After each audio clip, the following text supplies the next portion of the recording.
The council chamber was a spectacle of interstellar politics, a dazzling arena of glass and light suspended in the infinite void of space. The faint hum of energy fields merged with the murmur of hushed conversations, creating an atmosphere thick with anticipation. The low hum of energy fields and the murmur of distant conversations filled the air, adding to the weight of the moment. Representatives from every major species in the galactic concord sat in their pods, each hovering in organized chaos around the central speaker's platform. The air buzzed with tension as Supreme Mediator Zrel, a being with skin that shimmered like molten gold, banged the gavel. "Let the deliberations begin," Zrel's voice resonated, amplified by the chamber's acoustics. "The subject before us, the Deathworlders. Are they fit to remain within the Concord?" The term Deathworlders was both a label and a warning. It referred to the inhabitants of Category 5 planets, the most hostile and uninhabitable worlds catalogued by the Concord. Earth was one such planet, and humanity had long embraced the term with a mix of pride and defiance. Ambassador Amina Tariq of Earth stood in her pod, her posture impeccable, radiating authority. Yet the faint tension in her jaw betrayed the gravity of the moment, as if she carried the weight of humanity's future on her shoulders. She surveyed the assembly with calm resolve, but the fire in her eyes hinted at the speech she was about to deliver. "Supreme Mediator, esteemed delegates," she began, her voice cutting through the murmurs. "The question is not whether humanity belongs in the Concord. The question is whether the Concord can afford to exclude us." The murmurs grew louder. A representative from the Ulvax, a species of crystalline intellects, projected a sharp tone into the chamber. "Your kind thrives on chaos and destruction. You destabilize every system you touch." Amina didn't flinch. "We stabilize chaos. That's what Deathworlders do. And I intend to prove it." The test of resilience had been devised centuries ago, a challenge so grueling that it had come to symbolize the limits of endurance and ingenuity. It was said to expose every weakness a species possessed. It involved surviving and navigating a simulated environment tailored to exploit a species' inherent weaknesses. The Concord had seen it as a necessary gatekeeping measure, a way to ensure only the most cooperative and adaptable species were admitted. No one had passed in over a millennium. The humans didn't seem fazed. Rivas Huxley, the leader of Earth's test team, stood at the starting point of the simulation, a sprawling expanse of digital wilderness that shimmered with unnatural hues. The air was thick and oppressive, heavy with the simulated gravity designed to test endurance. "All right, team," Rivas said, his voice steady despite the enormity of the task. "You know the drill. Stay adaptable, stay focused, and above all, stay human." His team nodded. They were a mix of scientists, engineers, and soldiers, each chosen not just for their skills but for their ability to think unconventionally. The Concord's observers, a group of technicians and analysts from various species, watched with skepticism from their observation deck. The first trial began without warning. The ground beneath the humans' feet convulsed, morphing into jagged shards of crystal that groaned and cracked as they erupted upward, their razor-sharp edges gleaming menacingly under the artificial light. The sound of cracking terrain echoed ominously around them.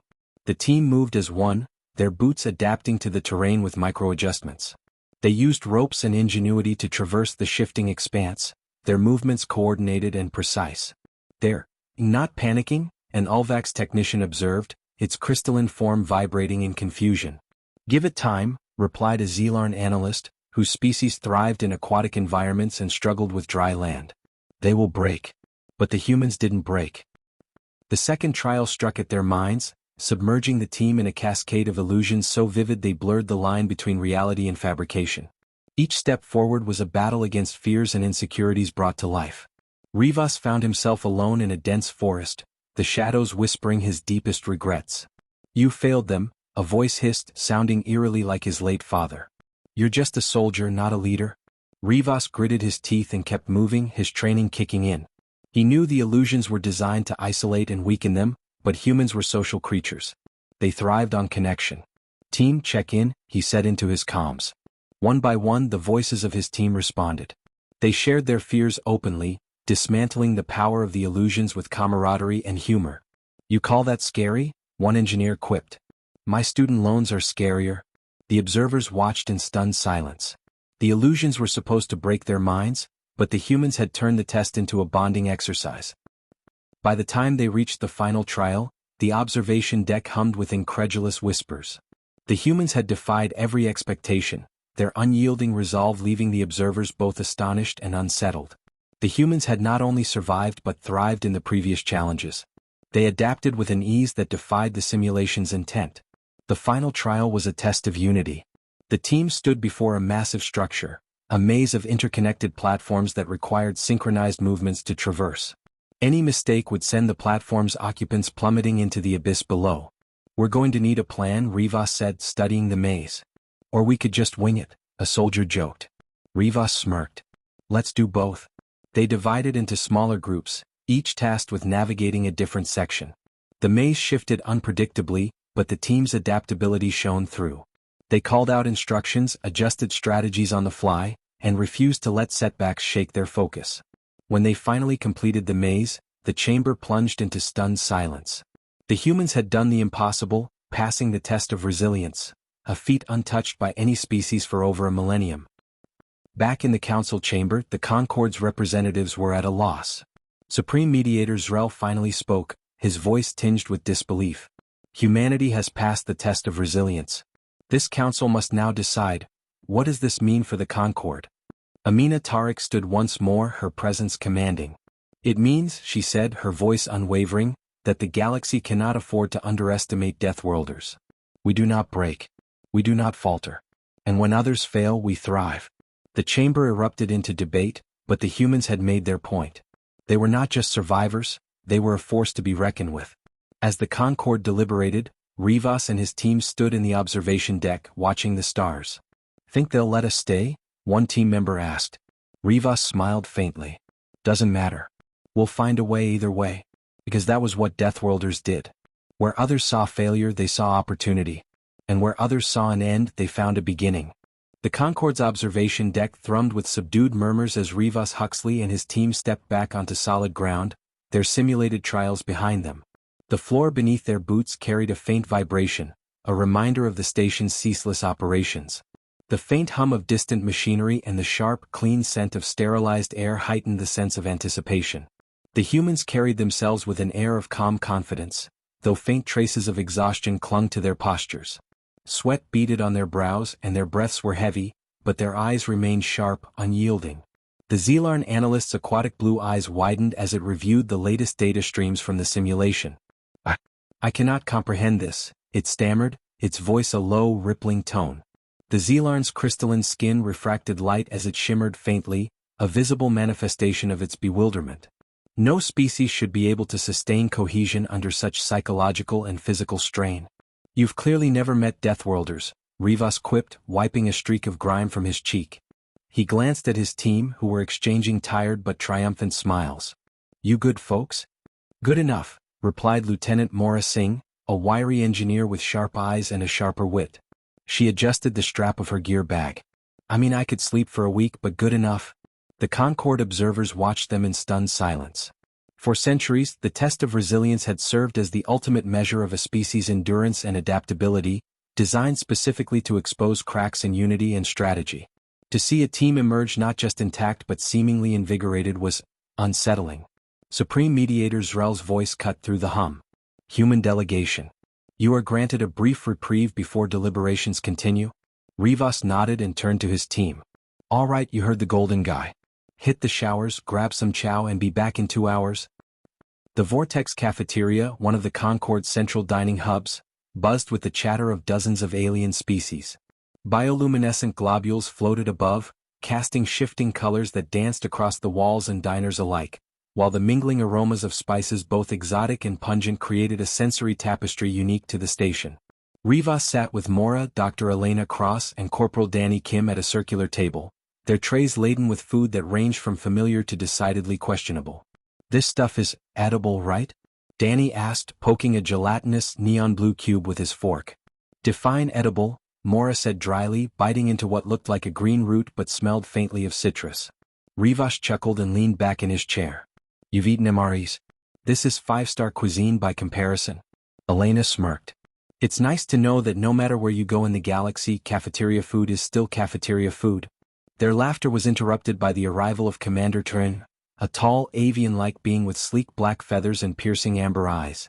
Dichoen species, the Aranthi, were renowned for their tactical acumen and stoic demeanor. May I join you? Durenin asked, his voice clipped but polite. Sure thing, Rivas said, gesturing to an empty seat. Durenin settled into the chair, his movements precise and deliberate. I have reviewed the data from your performance in the test of resilience. It is remarkable. Appreciate that, Rivas replied, his tone casual. We aim to impress. Durenin's amber eyes narrowed slightly. Do you understand the implications of your success? Rivas exchanged a glance with his team before leaning forward. Enlighten us. The Aranthi commander's feathers ruffled slightly, a gesture akin to a human sigh. The Concord's unity is fragile. Your resilience, your ability to endure where others falter, challenges the established hierarchy. Many will see you as a threat. Good, Mora said, leaning forward with an intensity that made Durenin's feathers ripple slightly.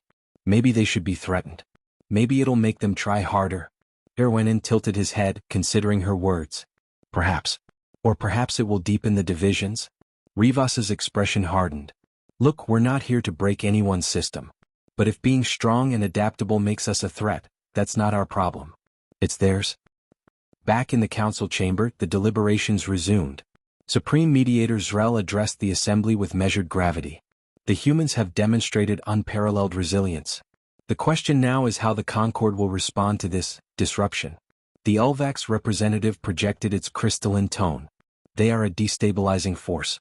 Their methods defy convention and their adaptability is unnerving. How can we trust a species that thrives on chaos? Ambassador Amina Tariq rose from her pod, her voice sharp and clear.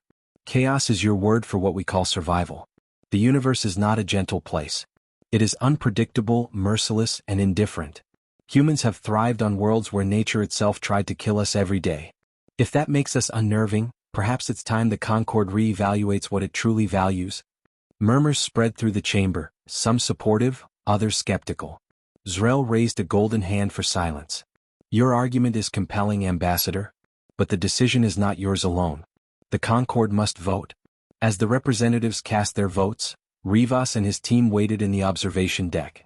The tension was palpable, each second stretching into eternity. Finally, Zrel's voice echoed through the chamber. The decision is made. Humanity shall remain within the Concord. The humans exhaled a collective breath of relief, though Rivas's expression remained cautious. His gaze lingered on the council chamber, where the echoes of debate still seemed to hang in the air. This isn't over, he murmured to Mora, his voice laced with quiet determination. No, she agreed. But it's a start. The decision to keep humanity within the Concord rippled across the galaxy like a stone shattering a mirror. News feeds on distant worlds buzzed with fervent debate, their headlines glowing in vibrant colors, chirping, and resonating with an urgency that rippled across countless alien cultures. On distant worlds, news feeds buzzed with debate, the words Deathworlders and Test of Resilience dominating headlines in languages that shimmered, clicked, and growled. For many species, humanity's success was a beacon of hope, proof that adaptability could triumph in even the harshest conditions. For others, it was a warning, a challenge to the established order that had governed the Concord for millennia. On the Valiant's observation deck, Rivas leaned against the cold metal railing, his gaze locked on the kaleidoscopic currents of hyperspace swirling like an endless storm, each swirl pulling at his scattered thoughts. The faint hum of the ship's engines was a steady backdrop to his thoughts. Mora approached, her boots clicking softly against the metal floor. Can't sleep? She asked, handing him a steaming cup of synth coffee. He took it with a nod of thanks. Too much going on in my head. We won, but it doesn't feel like a victory. Mora leaned on the railing beside him, her eyes scanning the endless void. That's because it's not. It's just the opening salvo. You heard Turan. We've shaken things up and not everyone's going to take that well. Yeah, Rivas said, his tone heavy. But if we back down now, we're done. They'll tear us apart. Mora smirked faintly. Good thing Deathworlders don't know how to back down. The galaxy's simmering unease erupted into crisis. A research outpost perched on the edge of Concord space had gone eerily silent, its last transmission a garbled, fragmented distress call that carried hints of terror. The outpost had been studying an anomalous energy field that defied conventional physics, and now the field was expanding, threatening to consume nearby systems. The Concord's response was swift but fractured. Heated debate erupted in the council chamber, voices rising in a cacophony of opinions as representatives clashed over the best course of action. Some called for immediate evacuation of the affected regions. Others insisted on sending a military fleet to contain the anomaly. But amid the chaos, a singular voice cut through. "The humans should handle this," Dionin declared, his tone calm but laced with an unshakable confidence that silenced many in the chamber. The chamber erupted into murmurs and protests. The Ulvax representative's crystalline tone rang out. "This is no time for experimentation. Humanity is unproven in matters of galactic security." Dishonen's amber eyes narrowed. "Unproven? They passed the test of resilience. They've demonstrated adaptability and ingenuity beyond anything we've seen. If anyone can handle an unpredictable threat, it's them." Supreme Mediator Zrel raised a golden hand, silencing the chamber. "Commander Tichonen's suggestion carries merit. Humanity's performance will be monitored, and their actions here may serve as a test of their capacity for greater responsibility within the Concord." Amina Tariq rose from her pod, her voice calm but firm. "We'll handle it. But understand this, we don't do half measures. If you're sending us, we do it our way." Zrel's molten gold features betrayed no emotion. "You have our consent." The Valiant's engines roared to life as it left Concord space, carrying humanity's hopes and the Council's skepticism. On board, Rivas and his team gathered in the briefing room, the holographic display showing the expanding anomaly and the now silent research station at its edge.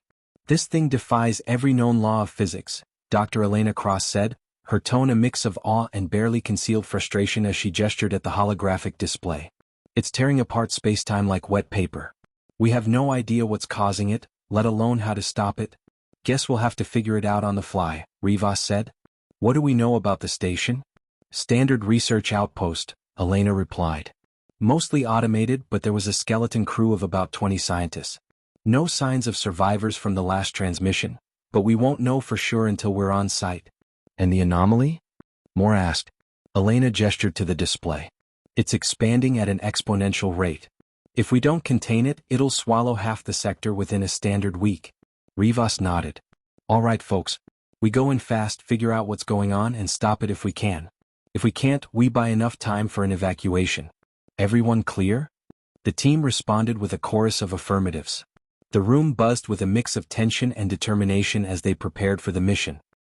The outpost loomed ahead, its silhouette jagged and foreboding against the swirling backdrop of the anomaly. The Valiant docked with a faint shudder, its hull vibrating as it latched onto the station. The boarding team advanced cautiously into the darkened corridors, their helmet lights slicing through the oppressive gloom. "Stay sharp," Rivas said, his voice steady over the comms. "Whatever happened here, it wasn't friendly." The team moved in formation, their footsteps echoing in the eerie silence.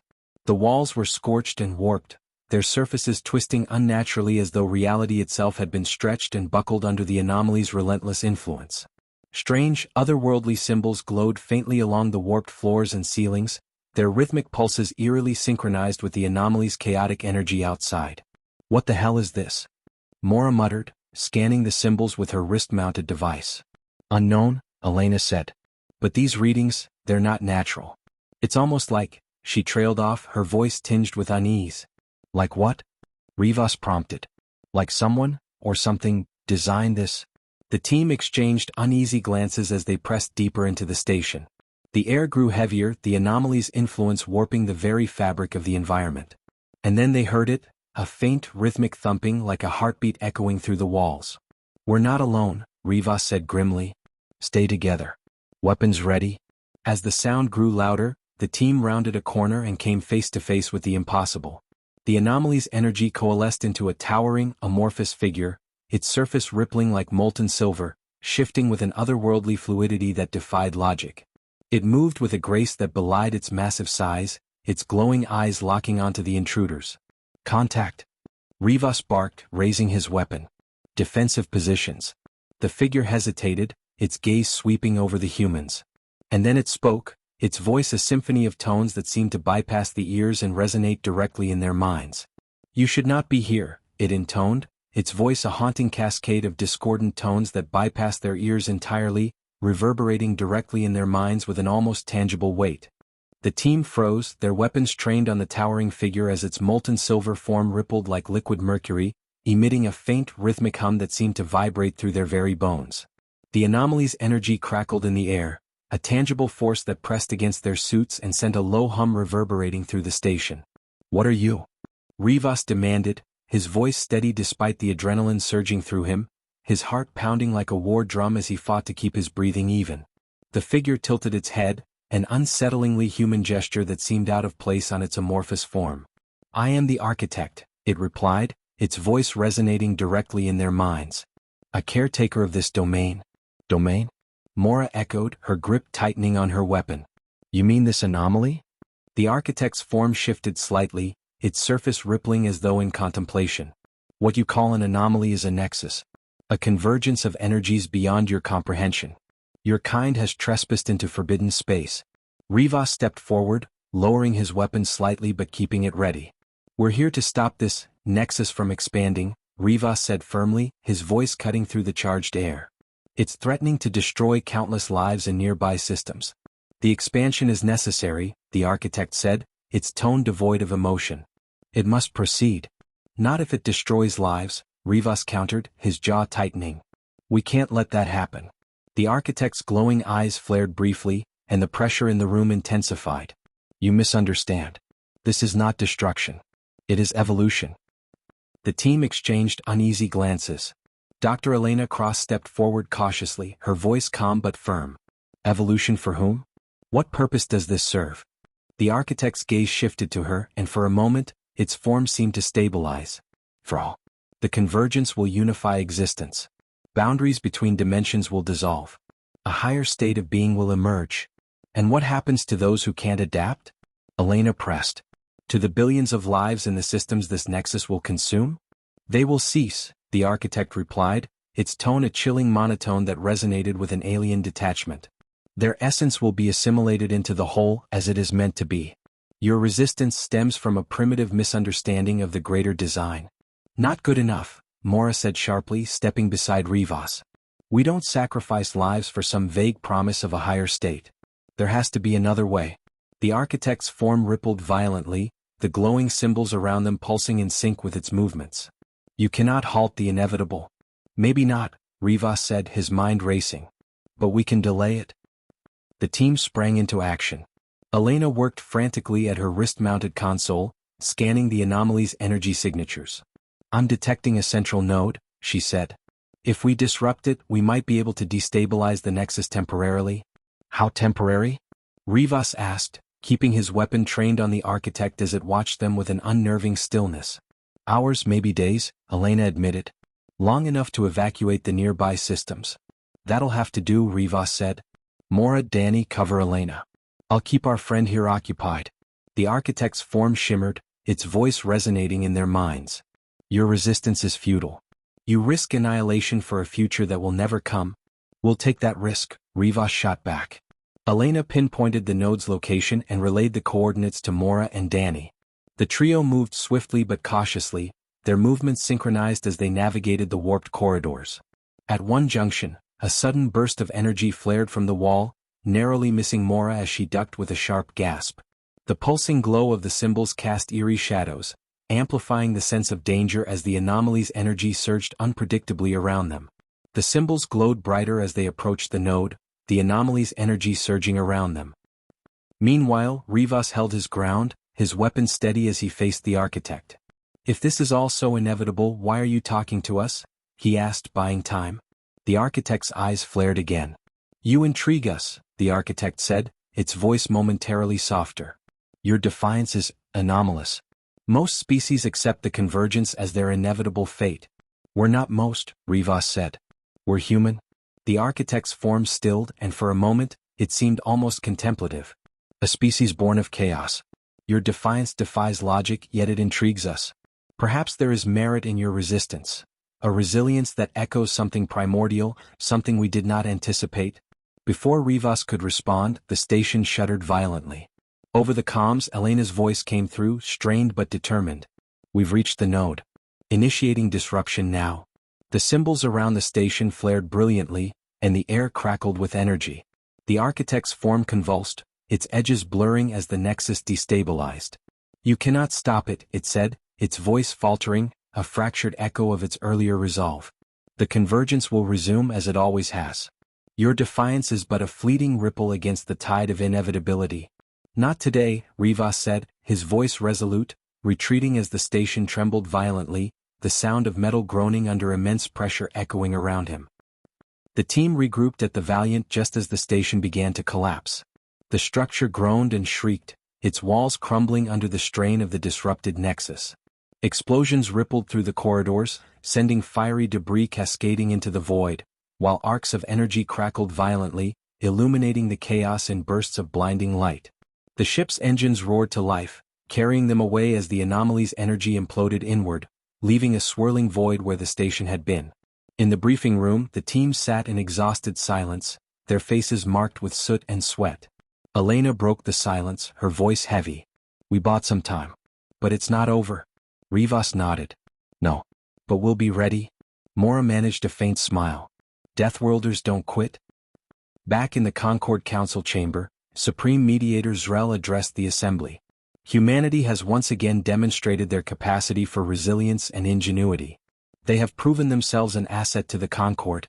Murmurs rippled through the chamber, some delegates nodding in reluctant agreement while others exchanged skeptical glances. The room was a kaleidoscope of divided opinion, with tension palpable in the air. The Ulvax representative's crystalline tone rang out. And yet they continue to defy logic and convention. Their methods are reckless. Amina Tariq stood, her voice calm but resolute. Reckless? Perhaps. But effective. Humanity doesn't follow the rules because the universe doesn't either. We've survived ice ages, wars, and disasters that would have wiped out weaker species. We adapt. We endure. And when the odds are against us, we find a way. The chamber fell silent, her words hanging in the air. Finally Zrel spoke. The Concord exists to protect all species. Humanity's actions have upheld that principle. For now they have our trust. As the council adjourned, Rivas and his team watched from the observation deck. The stars stretched endlessly before them, a reminder of the challenges yet to come. "Think they'll ever stop underestimating us?" Mora asked, her tone light but carrying a sharp edge of defiance, her gaze fixed on the endless expanse of stars. Rivas smirked, a flicker of pride crossing his face. "Probably not. But that's what makes us dangerous and unstoppable. The universe throws its worst at us and we just keep coming back." Rivas smirked. "Let's hope not. Keeps things interesting." And with that, the Valiant disappeared into the stars, its engines leaving a faint shimmer in the void, a testament to humanity's unyielding spirit and their endless drive to confront the impossible.